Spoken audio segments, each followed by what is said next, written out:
د انعکاس راډیو درنو اوریدونکو او د انعکاس فرهنګي مجلې ادبي خپرونې خوږو مینوالو، سلامونه او مینه مې ومنئ. زه داد محمد الکوزی یم او د انعکاس په فرهنګي مجلې ادبي خپرونه کې ستاسو په خدمت کې حاضر شوی یم. تمه لرم چې تاسې درانه را سره دا فرهنګي مجلې ادبي خپرونه تر پای شیبو واورئ.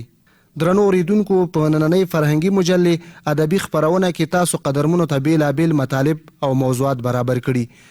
د اونۍ مهم وروستي فرهنګي خبرونه له استاد انعام الله میاخیل سره د هغه د لیکل شوي اثر ژورنالیستیک ژانرونو په اړه ځانګړې مرکه، د احمد شاه قرار لخوا د عبدالرؤف بینوا په ژوند، شخصیت، دندو، لیکلو اثارو چمتو شوی مطلب، د فیض خیشکي په درون غږ یو په زړه پورې غزل او نور هنري او فرهنګي مطالب درته چمتو کړي. درنو اوریدونکو، نور مو انتظار ته نه پرېږدم. د روانې فرهنګي مجلې فیل د دې اونۍ له څو مهمو فرهنګي خبرونو څخه کوو چې دا برخه به درته زما همکار یون یوسفزی وړاندې کړي. فرهنګي خبرونو ته ستړي مشئ. هارون حکیمي وایي د هیواد تاریخي ابدي او فرهنګي میراثونه د افغانستان د خلکو ملي او مقدسې پانګې دي. د اطلاعات او فرهنګ وزارت د فرهنګ او هنر معین هارون حکیمي د غاخان بنسټ د فرهنګي څانګې له رئیس سره په غونډه کې د تاریخي ابداتو د پروژو د کار پر ګړندي کولو خبرې وکړي. د خبرونو له مخې په دې غونډه کې لومړی د غاخان بنسټ د فرهنګي څانګې رئیس اجمل میوندي په افغانستان کې دغه بنسټ د فعالیتونو په تیره بیا د تاریخي ابداتو او فرهنګي میراثونو د ساتنې، ترمیم او بیا رغونې د پروژو په اړه معلومات ورکړل. هغه دغه راز د یو شمېر پروژو په تیره بیا د علمي گنج بند، د کابل ماشینخانه او د کابل بالاحصار پروژې مهمې فرهنګي پروژې یادې کړي او څرګنده کړه چې د دغه پروژو د کار زیاته برخه بشپړه شوې ده.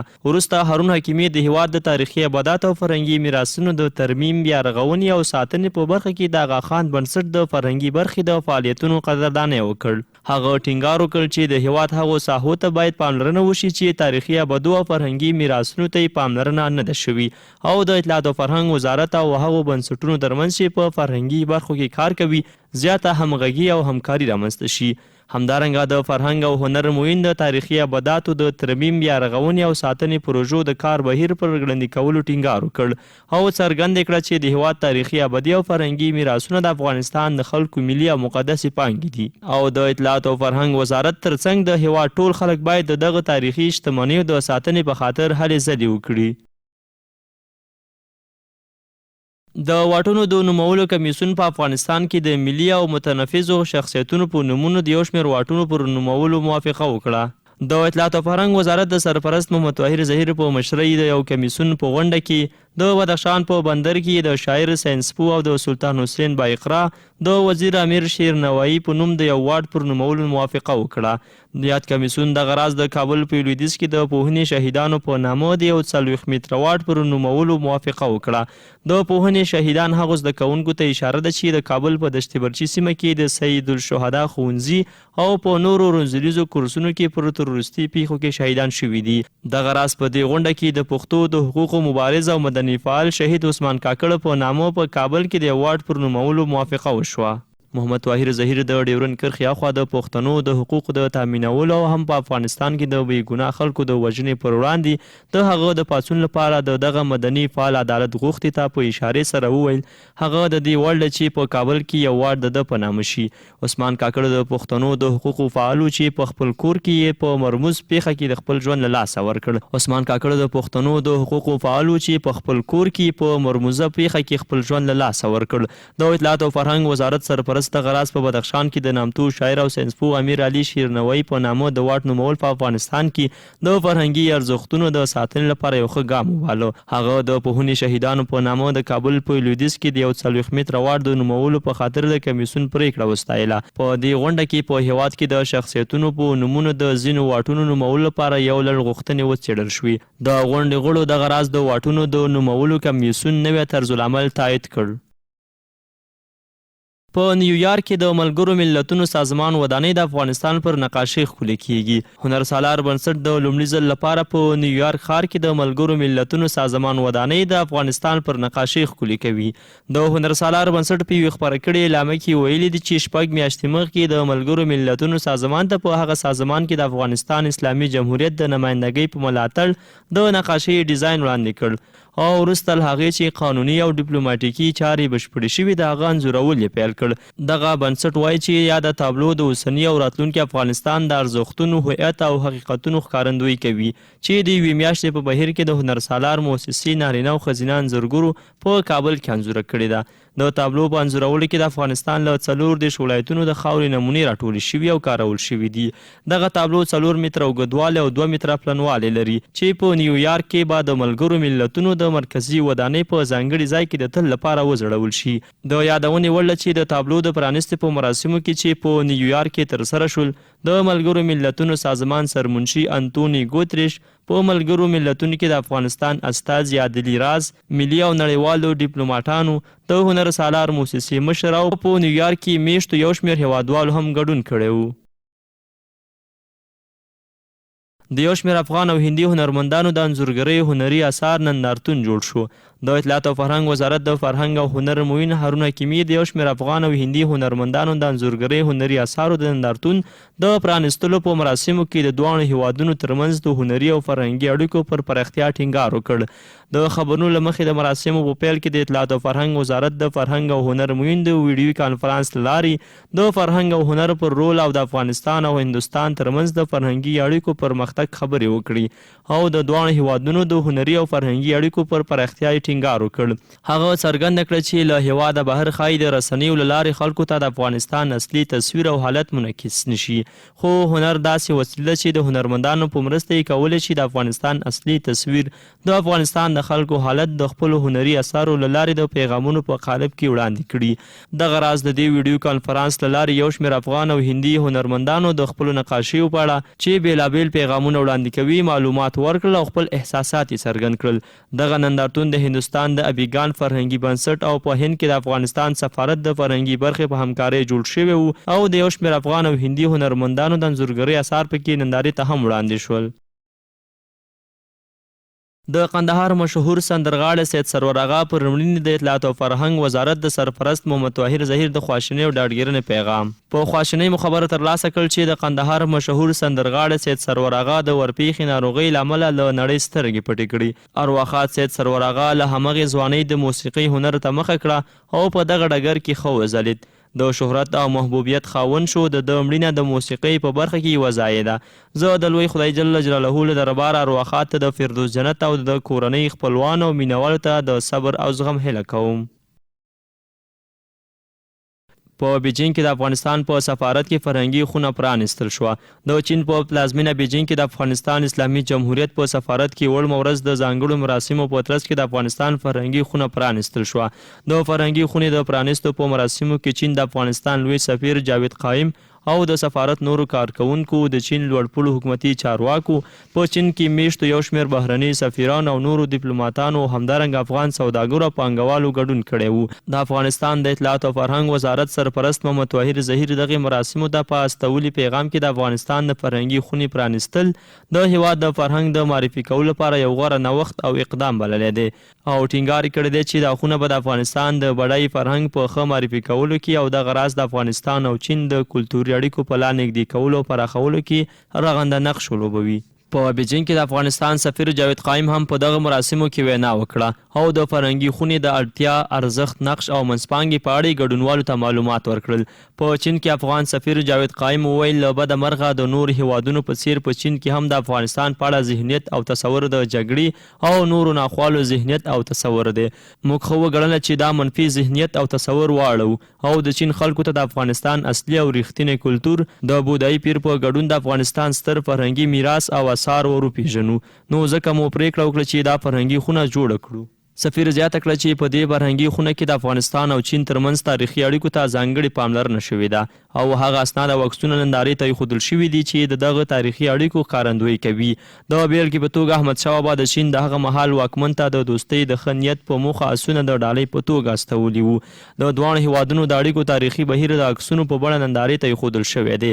همدارنګه د افغانانو تاریخي مبارزو او کارنامو عکسونه هم نندارې ته وړاندې شوي دي. د خونې یوه برخه د افغانستان مشهورو لیکوالو، شاعرانو، پوهانو او نورو سترو شخصیتونو او د هغوی اثارو ته ځانګړې شوې وه. همدارنګه یو شمېر تابلوګانې هم نندارې ته ایښودل شوې وي چې د افغانستان د نقاشۍ هنر ښکارندویي یې کوله. دغه راز د افغانستان قیمتي کاڼي لکه لاجورد هم نندارې ته ایښودل شوي ول. د افغانستان د ملي جامو او نورو لاسي صنایعو برخه هم ډېره زړه راښکونکې وه. د خونې په یوه برخه کې یوه کوچنۍ سینما هم په پام کې نیول شوې وه چې هلته به د افغانستان په اړه فلمونه نندارې ته وړاندې کیږي. جاوید قایم زیاته کړه چې دا خونه به تل پرانیستې وي. درنو اوریدونکو، فرهنګي خبرونه همدومره و. له ملتیا اورېدو مو ډېره مننه. درنو اوریدونکو، یون یوسفزي ته غوږ وی چې د تېرې اونۍ مهم وروستي فرهنګي خبرونه یې درته وړاندې کړل. قدرمنو اوریدونکو، لیکوالي کسب دی او که هنر؟ د لیکوالۍ اړتیا څه ده؟ ولې یو کس لیکوالي کوي؟ آیا لیکوالي کوم ځانګړی او مشخص تعریف لري؟ ډیری کسان پر دې باور دي چې لیکوالي او ښه لیکل یو ځانګړی استعداد دی چې یوازې ځینې کسان ترې برخمن دي. دا ډله کسان تصور کوي چې انسانان په دوه ډوله دي. یو هغه کسان دي چې په لیکوالۍ کې ماهر او په ناپامۍ سره وخت ناوخت هم ښه لیکل کولی شي، او دوهم ډول بیا هغه کسان دي چې همیشه د لیکلو هڅه کوي خو بیا هم له خپلې لیکنې زړه توری او سخت ناهیلي وي. مګر دا ډول تصور درست نه بریښي او تاسو هم پرې باور مه کوئ. په ټوله کې لیکل او لیکوالي اصلا یو هنر دی چې په تفکر او الهام ولاړ دی او موږ ټول پر دې توانیږو چې ښه لیکل وکړی شو. په دې نوې نړۍ کې د ژوند ډیر فعالیتونه د ټولنیزو رسنیو تر اغیز لاندې دي او دا رسنۍ مو په ژوند کې مهم رول لري. که غواړئ چې په دې نوې نړۍ کې د لیکوالۍ په برخه کې ښه وځلیږئ، د یو هنر او په ځانګړي ډول د لیکوالۍ د دود د ترویج او پرمختګ لپاره نظریات تبادله کړئ، باید چې ښې لیکنې وکړئ. د رسنیو او کتاب لیکلو او په ټوله کې د لیکوالۍ د هنر له لارې تر عمل لوستونکو او وګړو ورسوئ. هر کس دا توانایي لري چې خپل ساده لیکل هم د لوستونکو لپاره په الهام بخونکي او جذابو لیکنو تبدیل کړي. لیکوالي یو داسې استعداد دی چې هر څوک یې پر مټ کولی شي خپلې خبرې تر نورو په ښه انداز ورسوي، د خپل زړه غوټې خلاصې کړي، خپل فکرونه او احساسات منسجم کړي او ټولنې ته یې وړاندې کړي. ډیری ادب پوهان په دې باور دي چې لیکوالي یو داسې مهارت دی چې په واسطه یې انسانان کولی شي د ټولنې شته ناخوالې دردونه په هنري ډول بیان کړي او حقیقتونه یې وسپړي.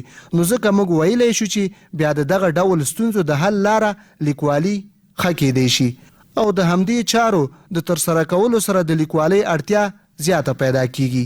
لیکوالي یو داسې استعداد نه دی چې تر ځینو اشخاصو پورې ځانګړی وي، بلکې هر څوک یې کولی شي. قدرمنو اوریدونکو، لکه څنګه مې چې یادونه وکړله چې لیکوالي کسب دی، هنر دی، اړتیا یې څه ده، ولې یو کس لیکوالي کوي او کوم ځانګړی او مشخص تعریف لري او که نه، د همدې پوښتنو د ځواب موندلو په موخه مو د پوهنتون له یو تن استاد انعام الله میاخیل سره د هغه د لیکلي اثر، ژورنالیستیک اصطلاحات او په ټوله کې د لیکوالۍ د دود او فرهنګ په اړه زموږ همکار نصرالله بیتاب مرکه کړې چې ستاسو پام دې ځانګړې مرکې ته راړوم.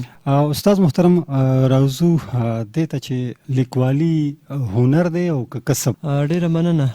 لکه څرنګه چې لیکوالي دا یو پراخ مسلک په توګه هم موږ مطالعه کولی شو او لیکوالي هنر دی او که کسب، په دې اړه هم موږ داسې مطلقاً یو نظر نشو ورکولی چې لیکوالي یو هنر دی یا کسب دی. خو تر ډېره که چیرې موږ په دې برخې ته وګورو، هر څوک لیکوالي نشي کولی، نو تر ډېره لیکوالي د هنر برخې ته هم ځي او تر ډېری کسان چې دي هغوی په دې برخه کې ډېرې تجربې لري، کافي تجربې لري او د کسب په توګه هم ترلاسه کړی وي. لومړی که چېرته موږ تاسې وګورو نو د هنر په توګه یو څه کارولې وي لیکوالي، یعنې د هنر په اړخ یې هم شته دی او دې تر څنګ کسب کېږي هم. ځکه کسب کېږي په دې شکل چې موږ د لیکوالۍ په اړه کتابونه هم لرو، مسلکونه هم لرو، تر ډېره هغه لوستل کېږي او په دې برخه کې ډېر مطالعات کېږي، ګوري چې مثلا په کوم شکل سره لیکوالي وکړو، په کوم شکل ښه لیکوالي وکړو او څنګه د لیکوالۍ په مرسته باندې موږ ټولنې ته یو مثبت فکر ورکړو، د ټولنې د خلکو افکار ښه لوري ته رهبري کړو. د دې تر څنګ کوم مسلک چې دی، مثلا یو مسلکي شخص دی، هغه غواړي غواړي چې په یو مسلک کې مطالعه د کړې ده او غواړي چې دغه مطالعه به خپل آند خپل فکر چې د خلکو ته ورسوي، نو همدغه لیکوالي ده چې د همدغې په مرسته کولی شي خپل فکر او د خپل نظر چې دی تر نورو په اسانۍ او په ښه ډول سره ورسوي. مثلا د ژورنالیزم د مسلک یو شخص دی، هغه په دې مسلکي برخه کې غواړي چې خپله پوهه تر نورو خلکو ورسوي، یا مثلا یوه تشه دا حس کوي، د تشه د حس کولو وروسته د هغې د ډکولو په خاطر باندې دا قلم راخلي او لیکوالي کوي. نو په دغه وخت کې دغه کسب کوي، نو کسب هم کېدلی شي لیکوالي او هنر هم کېدلی شي چې لیکوالي دواړو لورو ته واقع شي. استاد محترم، ډېری ملګري زموږ داسې دي چې مشاهده تجربه دا نه لري، لکه د اتم صنف یا د نهم صنف یا لسم زده کوونکي چې هغه هم قلم راواخلي، لنډې کیسې لیکي، هغه لیکي، خو په هغه کیسه کې بیا هغه رنګ هغه خوند چې یو بهترین لیکوالي لیکي نه پاتې. دغه ته ستاسو څه مشوره ده چې دی دغه خپل کار جاري وساتي که نه د یو استاد سره کېږي؟ ډېره مننه. لکه څرنګه چې موږ تاسو په دې باندې پوهېږو چې زه ډېری وخت سیم کې او بل هر ځای کې دا خبره کوم چې شخصیت جوړونه چې دا ډېر وخت اړتیا لري او په ډېر وخت کې جوړېږي، خو په لږ وخت کې شاید د یو ټکي د یوې جملې په لیکلو سره موږ خپل شخصیت ته په صدمه ورسو. نو لیکوالان که موږ تاسو وګورو، نو هغه لیکوالان چې هغوی د کم عمر درلودونکي دي او کافي تجربه نه لري، هغه لیکوالان د هغو لوستونکي هم نه لري. نو که چیرې مثلا یو ښه لیکوال وي، هغه پکې تجربه ولري، د تجربې پر بنسټ باندې هغه لیکوالي وکړي، او د لیکوالۍ کولو وروسته نو بیا هغه به لوستونکي هم ولري، خپل مینوال به هم ولري، نو ځانګړي مینوال به ولري. او موږ وایو چې تجربه په خپله دا ډېرې وړین کار دی، ډېرې وړینه مسله ده. څوک چې په کومه برخه کې تجربه ولري کولی شي په هغې برخه کې ښې لیکنې وکړي. که چېرته مثلا تجربه ونه لري نو لیکنې به وکړي، خو لیکنې به ډېرې بې خونده وي. یعنې کوم اصول چې کوم ځانګړنې چې باید یوه لیکنه ولري، یوه ښه لیکنه، هغه لیکنه به په هغې ځانګړنو باندې تکمیل نه وي. یعنې هغه لیکنه به هغه ځانګړنې چې کومې باید چې یوه لیکنه ولري، هغه لیکنه به بیا دوی د هغې ځانګړنو څخه څنګه وي، بې برخې وي. استاد محترم، تاسو کوم ډول لیکوالي کوئ؟ ادبي، سیاسي او که ټولنیزي یا ژورنالیستیکي؟ تر ډېره زموږ لومړنی اثر چې دی هغه هم په ژورنالیزم کې چاپ شوی دی، ژورنالیستیک اصطلاحاتو په نامه دی. او اوس په الحال چې دی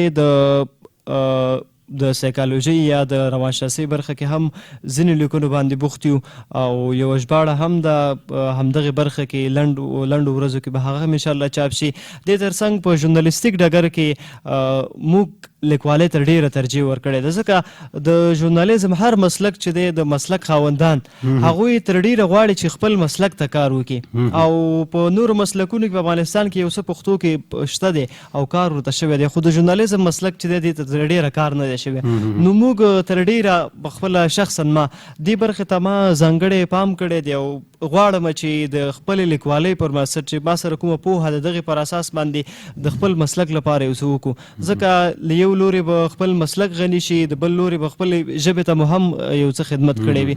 نو زموږ لیکنې تر ډېره اوس فی الحال چې لیکنې کوو په ژورنالیستیکي لیکنې دي، او د ژورنالیستیکو لیکنو تر څنګ د روانشناسۍ برخې کې هم ځینې لیکنې کوو، او کتابي شکل هم انشاءالله ورکو وخت په کتلو سره انشاءالله.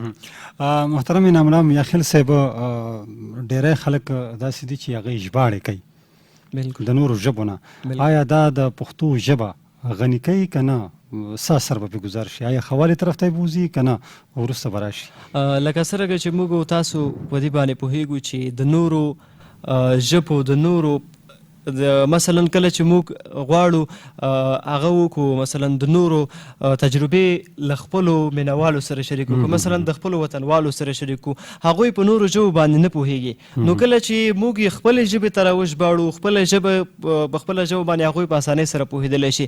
په دغې په واسطه باندې موږ کولی شو، د ژباړې په واسطه باندې په اسانۍ سره موږ کولی شو چې نور خلک د نورو کومې لاسته راوړنې چې دي، نوښتونه چې رامنځته کړي، اختراعات یې کړي دي، د اختراعات نوښتونه نوښتونه هر څه دي په اسانۍ سره خپل دغه لوستي او نالوستي ټول مثلا څنګه کو پرې وپوهو. نالوستي په دې شکل چې د رسنیو لارې موږ خلکو ته تشریح کړو او لوستي کولی شي چې د ژباړې په واسطه باندې ځان پرې پوه کړي.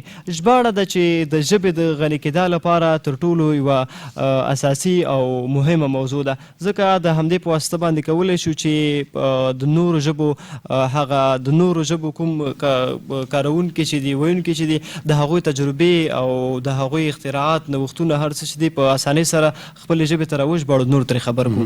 استاد محترم راځو یوې بلې پوښتنې ته چې کوم کتاب یا اثر مو تر اوسه پورې چاپ کړی دی چې لوستونکو ته وړاندې کوي او هغوی ته د پرمختګ په لور یو ګام واخلي؟ تر اوسه خو مو په خپل مسلک کې مخکې ما یادونه وکړه ژورنالیستیک اصطلاحاتو په نامه یو کتاب لیکلی دی او هغه مو چاپ شوی هم دی او تر ډیره شاید په دې راتلونکو لنډو ورځو کې دوهم چاپ ته هم لاړ شي او د دې سره سره په ژورنالیستیک ډګر کې هم دوه نور کتابونه دي، په هغه به هم انشاءالله په راتلونکي لنډ وخت کې چاپ شي او د دې سره سره په روانشناسۍ بخش کې هم کتابونه شته. یوه ژباړه ده او یو همداسې کتاب دی، نو دا به هم په راتلونکي وخت سره ځکه تر ډیره اوس زموږ په ټولنه کې د کتاب لوستنې هنر ډیر کمرنګه شوی دی، نو دغې کمرنګۍ د له منځه وړلو په خاطر باندې به هم لیکنې کیږي، په هره برخه کې به انشاءالله لیکنې کوو. خو او د چاپ باره کې تر اوسه ملا یو کتاب چاپ شوی دی او نورو د چاپ په لاره دي انشاءالله. الله دې توفیق درکړي. استاد محترم موږ به درته دعاوې کوو. ژورنالیستیک اصلاحات ستاسو کتاب چاپ دی، په دغه کتاب کې کوم موضوعاتو ته اشاره شوې؟ لکه څرنګه چې موږ تاسو په دې پوهیږو چې هر مسلک خپله ځانګړې ژبه لري، نو د هغې ژبې یادول د مسلکي اشخاصو لپاره او د مسلکیو ترڅنګ د نامسلکیو لپاره هم یوه اړینه موضوع ده.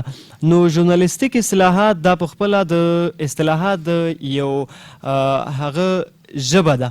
مثلا اصطلاحات چې دي دا د یو مسلک ژبه ده، نو دغه مسلک دغه ژبه چې دا د ژبې د یادولو لپاره ژورنالیستیک اصطلاحات د ژورنالیستانو لپاره ډیره مهمه ده، ځکه موږ یوه خبره لرو که هر څوک مثلا په رسنۍ کې کار کوي نو د خلکو له لوري ورته د ژورنالیست یا خبریال کلمه کارول کیږي.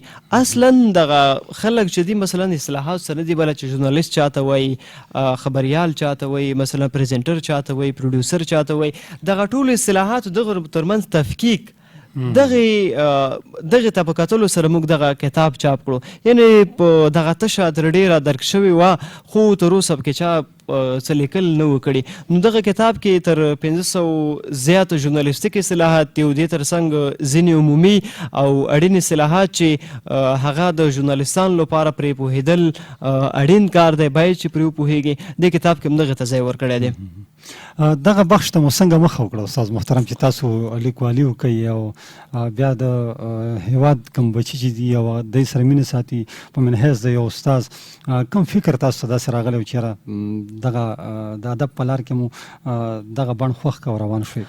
بېتاب صاحب لکه څرنګه چې ټولنه کې دا لیکوالي چې دا د ستونزې د لیدلو پر اساس، مثلا ته غواړې چې یوه ستونزه له منځه یوسې، نو کله چې موږ د ژورنالیزم له پوهنځي فارغ شو د فارغت وروسته ځینې دا د خلکو فکرونه مو کتل، فکرونه له په کتلو سره او دغه تشه درک کړله چې ولې زموږ ځینې مسلکي اشخاص و هغوی د ژورنالیزم څخه فارغ و، هغوی هم د ځینو اصطلاحاتو ترمنځ تفکیک نشو کولی. نو پر همدغه اساس د دغې ستونزې د له منځه وړلو په خاطر باندې موږ قلم راپورته کړو او لیکنه مو وکړه.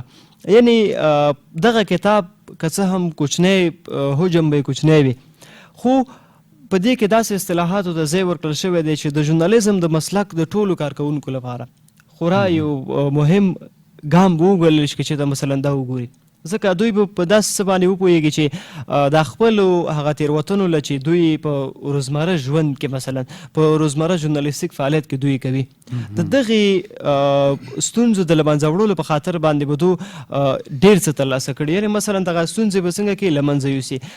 مخکې زه په دې باندې وغږېدم چې د ژورنالیست او خبریال او پروډیوسر او پریزنټر د دغو ترمنځ توپیر نشي کولی.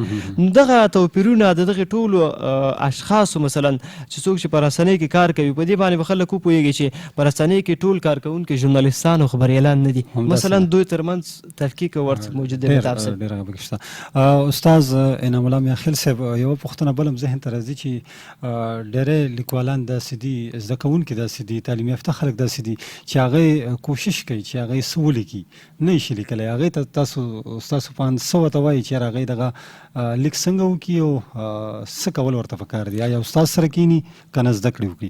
بېتاب صاحب لکه څرنګه چې موږ په دې باندې پوهېږو چې او بل د روانشناسۍ برخې ډېری عالمان وایي، هغوی وایي چې زموږ د پرمختګونو مخه چې نیولې ده هغه یوه جمله ده، زه یې نشم کولی. هر څوک کولی شي. ته مثلا که چېرته ته خپله قلم راپورته کړي یو څه ووایي چې زه یې لیکم، کولی شي. هر چاته لومړیو کې یو کار تر پیل مخکې ناممکن وي. کله چې دا کار د پیل کړو، د پیل وروسته به دا په خپله په دې باندې وتوانېږي چې دغه کار پر مخ یوسي. لیکوالي هم په همدې شکل سره تر ډېره باید خلک تشویق شي دې برخې ته، او د تشویق تر څنګ باید د لیکوالۍ په اړوند ځینې کتابونه دې هم ولولي تر څو د لیکوالانو پر سبکونو باندې پوه شي، د لیکوالۍ پر بېلابېلو سبکونو. مثلا الفت صاحب کوم سبک کارولی دی، بل کوم سبک کارولی، دغه سبکونه د هغې څخه یو دانه ځان لپاره وټاکي، یا مثلا دا د ځان لپاره یو بل خپله یوه لاره ټاکي د خپل لیکوالۍ لپاره. نو زما ورته مثلا توصیه دا د خلکو ته چې دغه کلمه د دوی د ذهن څخه وباسي چې موږ یې نشو کولی، زه یې نشم کولی. دغه کلمه چې دغه زموږ د پرمختګ پر وړاندې ستر خنډ هم واقع شوې ده. دغه اثر چې تاسو چاپ کړو، کومه برخه یې داسې وه چې تاسو دپاره ډېره زیاته جالبه وه او وایي چې دغه برخه زما ډېره خوښېده چې زه پکې لیک وکړم؟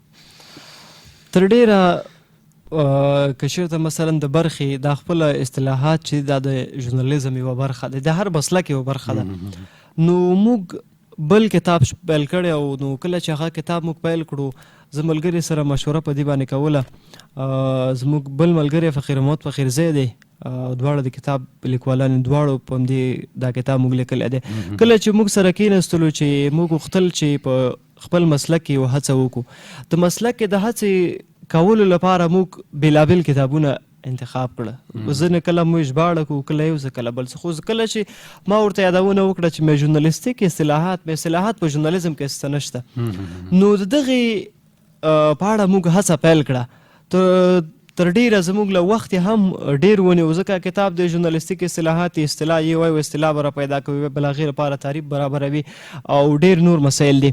نو کتاب ټول لیکل زموږ لپاره جالب و او تر ډېره زموږ لپاره دا یوه مهمه هڅه وه او د نورو لپاره هم او د استادانو لوري هم موږ ته ډېر ډاډ راکول شوي او د هغوی له لوري موږ ډېر وهڅول شو تر څو دغسې نورې هڅې هم وکړو.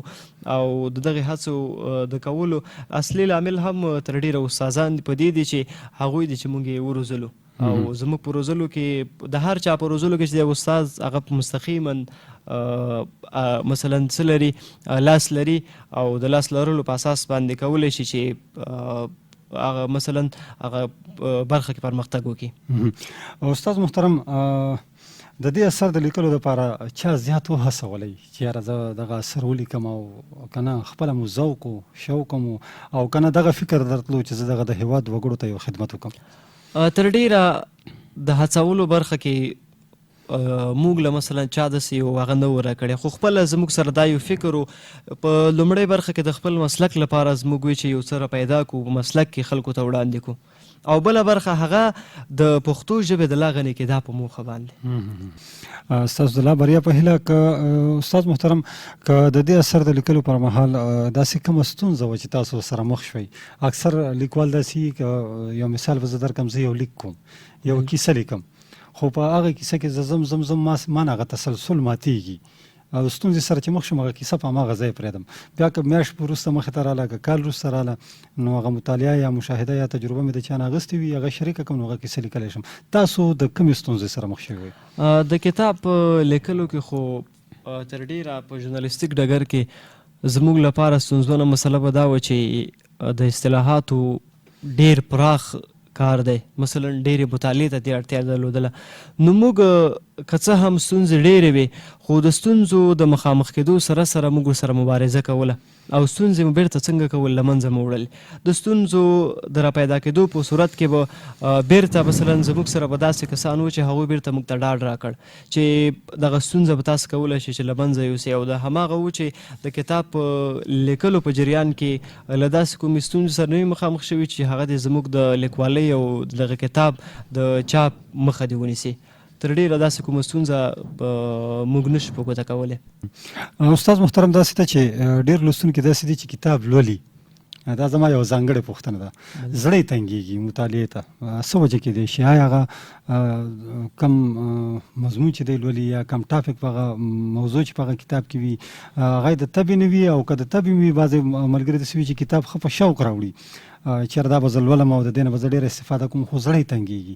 ستاسو په اند دا څه وجه کېدی شي؟ بېتاب صاحب لکه څرنګه چې مخکې په دې باندې وغږېدو مثلا د مطالعې د فرهنګ کموالی زموږ په ټولنه کې ډېر اوس کمرنګه شوی دی، یعنې مطالعه ډېره په کم انداز سره کېږي. نو تر ډېره د یا خو د لوستونکو د خوښې کتاب نه وي موجود، که چېرته مثلا د ده د خوښې کتاب وي او د بیا هم ډېر د خوښې کتاب دی خو بیا هم د مطالعې ته زړه تنګېږي، نو د ده د هڅولو لپاره دغه که غواړي چې مثلا زه دې بار بار مطالعه وکړم، د دې لپاره دا د ځان لپاره د مطالعې په ځای کې یو کتاب د ځان سره نږدي، 3 کتابه د ځان سره مثلا کېږدي. لومړی کتاب یې راواخیستلو، یو صفحه یې ولوستلو، دې کې زړه تنګ شو، دا کتاب یعنې لولي خو مفهوم ترې نشته ترلاسه کړ، دا کتاب د کې دی بل دی راواخلي، هغه د مطالعه. دغه 3 کتابو کې دا ضرور دی یو سره مثلا دلچسپي ښیي. کله چې دغه یو کتاب د مطالعه کړو، د کتاب د مطالعې وروسته دا بیا دې ته د تابع پیدا کېږي چې دا د بل کتاب هم راواخلي، هغه دې هم مطالعه کړي، د هغې په اړه دې هم مثلا چې څه کومه برخه یې د خوښې وي هغه دې هم ولولي. یعنې کولی شي د بېلابېلو کتابونو په لوستلو سره مطالعې د مطالعې برخې ته څنګه وکړي، ځانګړې پاملرنه وکړي او مطالعې ته لا تشویق شي. د انعکاس راډیو ادبي فرهنګي مجلې درنو مینوالو، دا استاد انعام الله میاخیل صاحب چې د خبرو نه به تاسو ډېره استفاده کړې وي، ډېره ګټه به مو ترې اخیستې وي. د دې کتاب ژورنالیستیک اصلاحات چاپ ته کولی شئ چې له بازار څخه واخلئ او استفاده ترې وکړئ. استاد محترم انعام الله میاخیل صاحب، ستاسو نه نړۍ مننه چې د انعکاس راډیو ادبي فرهنګي مجلې ته مو خپلې قیمتي شیبې راکړئ. بېتاب صاحب ډېره مننه، له تاسې هم ځانګړې مننه چې موږ ته مو په دې خپرونه کې وخت راکړ او پر یوې اړینې موضوع مو زموږ نظرونه واخیستل، کور مو ودان. خدای تعالی مو د ژوند په هره برخه کې کامیاب او بریالي لره.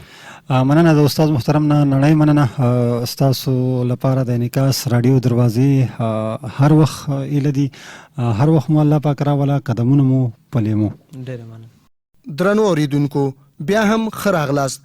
تاسو زموږ اواز له انعکاس راډیو څخه په 90.1 FM رڼا صفا اورئ. د مرکې له اورېدو مو نړۍ مننه. اوس به احمد شاه قرار ته غوږ شو چې د ټولنیز او فرهنګي شخصیت عبدالرؤف بینوا په ژوند یې یو مطلب چمتو کړی. عبدالرؤف بینوا د 1292 لمریز کال د وږي میاشتې پر لومړۍ نیټه د 1422 سپوږمیز کال او 1914 زیږدیز کال چې د اګست د 23 نیټې سره سمون خوري د کندهار ښار د سید حسن خان کوڅې په یوه منوره او عالمانه کورنۍ کې زیږېدلی دی او همدلته لوی شوی. استاد عبدالرؤف بینوا اصل کې د کندهار د معروف له علیزیو څخه دی. استاد عبدالرؤف بینوا د افغانستان له سوګوتو په شمار نومیالیو پوهانو څخه یو نومیالی دی چې افغاني ادب او ژبې ته یې څه کم او یا درانه او علمي کتابونه په میراث پریښي دي او تر ډېرې زمانې پورې به د هغه له څېړنو او پنځونو څخه د ادب مینوال ګټه او خوند اخلي. ارواښاد د مرګ تر وروستۍ سلګۍ پورې له کتاب او قلم سره خپله لیونۍ مینه روانه وساتله او د مرګ پر بستر لا هم د یو اثر په لیکلو بوخت و. د کائناتو لوی خالق پر د خپل خدایي استعداد لورولی و او د هغه په خټه کې د لیکلو او لوستلو مینه ښکلې وه. له همدې وجه یې چې په کوچنیوالي کې دیني علوم ولوستل او لا ځوانکې طالب و چې له شعر سره یې ملګرتیا ټینګه کړه او وده یې پسې ورکړه. وروسته د افغانستان د ادبیاتو پر حسن پناه کیدونکی ستوری شو چې رڼا به یې تل د دغې سپیرې او خوارځواکې خاورې پر تیاره ټټر لمر غوندې ځلیږي.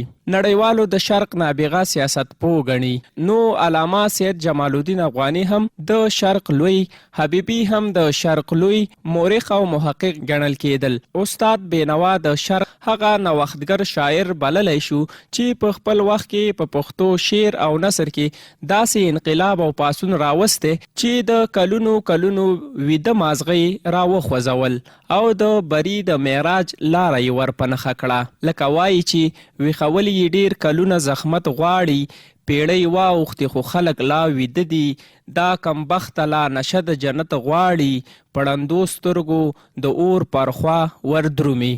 هو رښتیا هم زموږ خلک له پیړیو پیړیو راهیسې په درانه خوب ویده دي او بویه کله به له دغه درانه خوب راویښیږي. خو فاضل استاد بینوا ډیره هڅه کوله چې په خپلو بوږنونکو شعرونو او نثرونو خلک له خوبه راویښ کاندي او لاره ور وښیي چې په دې کار کې تر یو بریده بریالی هم شو، خو ژوند ورسره وفا ونه کړله او دی یې خپله په درانه خوب ویده کړ. فاضل استاد عبدالرؤف بینوا ته د لوړ استعداد له خپلې درنې او علمي کورنۍ څخه په میراث پاتې شوی و. د لوی نیکه ملا ګلاب اخوند د وخت لوی دیني عالم و. ورپسې د هغه زوی ملا ګلستان اخوند هم عالم و. د هغه زوی او د بینوا صاحب نیکه علامه عبدالحق اخوندزاده هم د خپل وخت لوی عالم او مفتی و. بیا د بینوا صاحب پلار مفتی عبدالله د هغه وخت لوی مفتی و او د استاد بینوا ورور مولوي عبدالکریم حقانی د 53 کتابونو مؤلف و. نو د همدغو مشرانو برکت و چې په استاد بینوا کې هم خپور شو او نه یوازې یو عالم بلکې د هیواد لوی ادیب، محقق او سیاست پوه ګڼل شوی و. لکه چې وړاندې مو وویل، اوس به راشو د استاد عبدالرؤف بینوا د زده کړو په اړه به ووایو. لکه چې وړاندې مو وویل چې د دوی یو عالمانه کورنۍ وه، نو ځکه یې مشرانو غوښتل چې استاد بینوا هم دیني زده کړې وکړي. همدغه د کورنۍ غوښتنه وه چې فاضل استاد بینوا د قرآن کریم تر زده کړې وروسته د افغانستان د لوی عالم او خپل ورور مولوي عبدالکریم حقانی تر استادۍ لاندې خپلو زده کړو ته دوام ورکړ او عربي، صرف او نحوه یې تر عالي درجې پورې زده کړل. بیا یې فقه ولوسته چې مولوي ترې جوړ شو. تر دغو زده کړو وروسته یې ادبي ډګر ته راودانګل او په شعر لیکلو یې پیل وکړ چې لومړني شعرونه یې د کندهار په یو اخبار کې خپرېدل. بیا په همدغه تان د ځوانۍ کې کابل ته ولاړ او د خپل ورور مولوي حقانی سره اوسېده. په همدغه وخت کې خپلو نورو زده کړو ته دوام ورکړ او عربي ادبیات یې په شخصي توګه زده کړل. بدی، بیان او ګرامر یې په داسې توګه زده کړل چې بیا یې څو کاله وروسته د ژبو او ادبیاتو په پوهنځي کې همدغه د ژبپوهنې څانګه وټاکله او د کابل پوهنتون د درسي نوټونو یوه علمي پانګه ادبي فنون یې د ادبیاتو زده کوونکو ته په میراث پرېښوده. په دغه وخت کې پارسي ژبه هم زده کړې وه او اردو ژبه یې هم د لیکلو او لوستلو تر ټکه رسولې وه. بیا یې انګریزي ته ملا وتړله چې وروسته یې ډېرې ژباړې له دغې ژبې څخه کړي دي. دلته موږ ته د استاد عبدالرؤف بینوا استعداد او ځیرکتیا ښه معلومیږي چې په ډېره نوې ځوانۍ کې عربي، اردو، فارسي او انګریزي ژبې زده کړې وي او په هغو کې د پوره مطالعې څښتن و. استاد عبدالرؤف بینوا ګڼ شمېر اثار لیکلي چې له جملې یې د پښتو کیلي. دا اثر ډیر خلک په کلی وایي خو دا کلی نه بلکې کیلي ده چې د څلورم جلد لومړی ټوکي په 1420 لمریز کال کې د پښتو ټولنې لخوا د درسي کتاب په ډول چاپ شو. دویمې پردیس، دا د علامه اقبال د مسافر نومي منظوم کتاب منظومه ژباړه ده چې د 1421 لمریز کال د انیس په ورځپاڼه کې خپور شوی دی. بل اثر یې د پښتو د شاهانو په دربار کې، دا پښتو رساله ده چې د 1422 لمریز کال په کابل کلنۍ کې خپره شوې ده. باغونه هم د استاد عبدالرؤف بینوا اثر دی. دا د ټاګور د نثري اشعارو د ټولګې ژباړه ده چې په 1941 کال کې په پرلپسې ډول چاپ شوې ده. خپل اثر یې د مینې مینه دا د شعرونو ټولګه ده چې په 1941 کال کې چاپ شوې ده. پښتنې میرمنې دا هم د استاد عبدالرؤف بینوا اثر دی. دا کتاب د پښتني میرمنو تذکیره ده چې تر اسلام وړاندې او بیا تر اوسه پورې د پښتني میرمنو یادونه او پیژندنه پکې راغلې ده چې تر اسلام وړاندې او بیا تر اوسه پورې د پښتني میرمنو یادونه او پیژندنه پکې راغلې ده. دا کتاب په 1430 لمریز کال کې د مطبوعاتو د ریاست له لوري چاپ شوی دی. استاد عبدالرؤف بینوا ګڼ شمېر رسمي او غیر رسمي دندې ترسره کړي دي چې له جملې څو درته وایو. فاضل استاد بینوا د ادبي یون ترڅنګ په دولتي ارګانونو کې هم ډېرې مهمې رسمي دندې اجرا کړي دي چې ارواښاد یې په خپل قلم داسې بیانوي. د کابل ادبي انجمن غړی، د صحافت مدیر، د کابل ادبي انجمن د نشراتو مرستیال، د کابل مجلې مدیر، د مطبوعاتو د ریاست د نشراتو مرستیال، د پښتو ټولنې مرستیال، د پښتو ټولنې عمومي مدیر، د تاریخ د انجمن غړی، د مطبوعاتو د ریاست د داخلي نشراتو عمومي مدیر، په ډیلی کې د افغانستان د سفارت مطبوعاتي مشاور، د کابل راډیو رئیس، د افغانستان او هند د دوستۍ د انجمن غړی، د افغانستان او شوروي د دوستۍ د انجمن غړی، په قاهره کې د افغانستان د سفارت مطبوعاتي مشاور، د افغانستان د راډیو رئیس. دا ټولې دندې استاد عبدالرؤف بینوا په خپل قلم لیکلي. استاد عبدالرؤف بینوا د 1443 لمریز کال د مرغومي یا جدي پر 21 نیټه د جمعې پر مبارک ورځ له هغې ناروغۍ سره مخه وکړه چې ورپېښه وه. د امریکا په نیوجرسي ایالت کې له دې پاني نړۍ څخه د ابدي ژوندون په لور ستون شو. خدای بخلی بینوا هماغلته په امریکا کې خاورو ته وسپارل شو. د یادولو وړ ده چې د فاضل استاد بینوا مړی د وخت د بېغورو واکمنانو د بېغورۍ له کبله په پردۍ خاوره یعنې د امریکا متحده ایالاتونو په نیوجرسي ایالت کې ښخ او پاتې دی. له هغه وخت راهیسې بیا تر ننه پورې په افغانانو کې داسې څوک پیدا نشو چې د استاد عبدالرؤف بینوا مړی له هغه هیواد څخه خپل هیواد افغانستان ته راولېږدوي. د انعکاس راډیو درنو اوریدونکو او د انعکاس فرهنګي مجلې خوږو مینوالو، هیله لرم چې د عبدالرؤف بینوا په اړه به مو در سره په ذهن کې شته پوښتنې د دې مطلب په اورېدو سره ځواب شوي وي. دا وه د دې ونې د انعکاس فرهنګي مجلې ادبي خپرونه چې تاسو قدرمنو ته پکې بېلابېل مطالب او موضوعات وړاندې شول. تر بیا چې زه د محمد الکوزی ستاسې په درانه خدمت کې حاضرېږم، تاسو د انعکاس راډیو سره پاتې شئ. نورې په زړه پورې خپرونې واورئ. پاتې ورځ مو نیکمرغه.